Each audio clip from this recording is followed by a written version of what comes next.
আসসালামু আলাইকুম। তো আজকে আমাদের এক্সপ্লোর করার যে জায়গাটা, সেই জায়গাটা হলো মোটামুটি আমাদের গাজীপুরে যারা থাকেন অনেকেই চিনেন। এই জায়গাটা হলো আমাদের বেলতলি।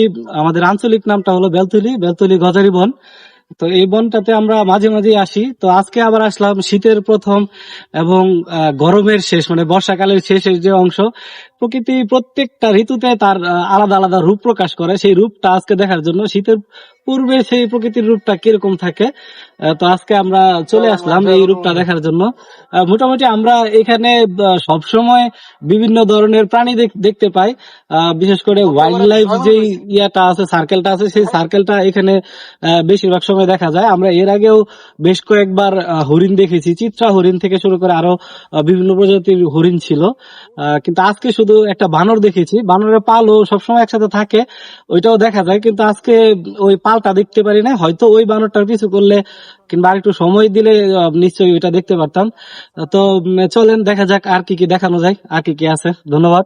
এবং ভিডিওর পরের অংশে অবশ্যই এই জঙ্গলের ইতিহাস এবং এর যে আমাদের গাজীপুরের পরিবেশ এবং বাংলাদেশের জন্য এই জঙ্গলটা কতটুকু গুরুত্বপূর্ণ, ওই তথ্য তুলে ধরা হবে। ধন্যবাদ। গাজীপুরের গজারি বনের ইতিহাস অনেক পুরনো। সেই ভাওয়াল রাজার আমল থেকে আমাদের এই গজারি বন গুলা, ভাওয়াল রাজার যে জমিদাররা ছিল, তাদের নিয়ন্ত্রণে রক্ষিত এবং সংরক্ষণ করা হতো। পরবর্তীতে দেখা যায় ব্রিটিশ আমলে এই গজারি বন গুলাকে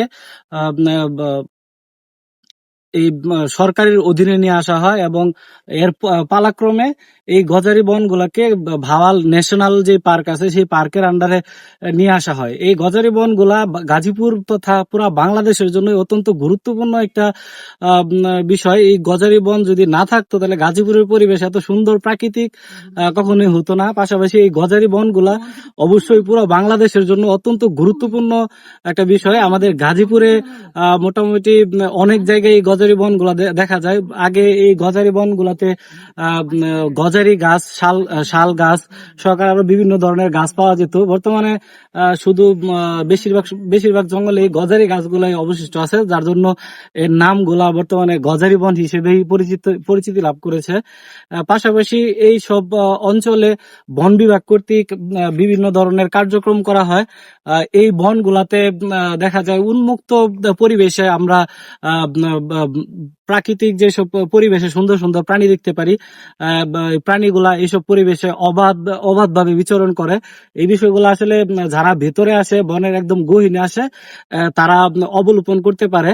এবং এই পরিবেশটা আসলে একদম স্তব্ধ পরিবেশ। গাজীপুর আমরা যে শিল্পাঞ্চল থেকে সর্বোচ্চ 5 থেকে 6 কিলোমিটার ভিতরে আছি, এর মধ্যেই যে এত সুন্দর একটা পরিবেশ, এটা আসলে অকল্পনীয়। যারা বাইরে আছেন তারা হয়তো অনেকে জানেন না।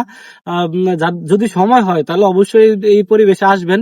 এই পরিবেশে আসলে আপনাদের যেই শহরের যে কোলাহল, যে ক্লান্তিটা, অবশ্যই সেটা নিরাময় হয়ে যাবে। এবং এখানে প্রাকৃতিক যে পরিবেশ, এই প্রাকৃতিক পরিবেশটা আপনার মনকে অবশ্যই শান্ত করে তুলবে এবং আন্দোলিত করে তুলবে। খোলা খোলা বনে বিচরণ করার মজাটা আসলে এটাই। আমরা এর আগেও একবার হরিণ দেখেছিলাম এই রাস্তায়, ঠিক মোটামুটি এই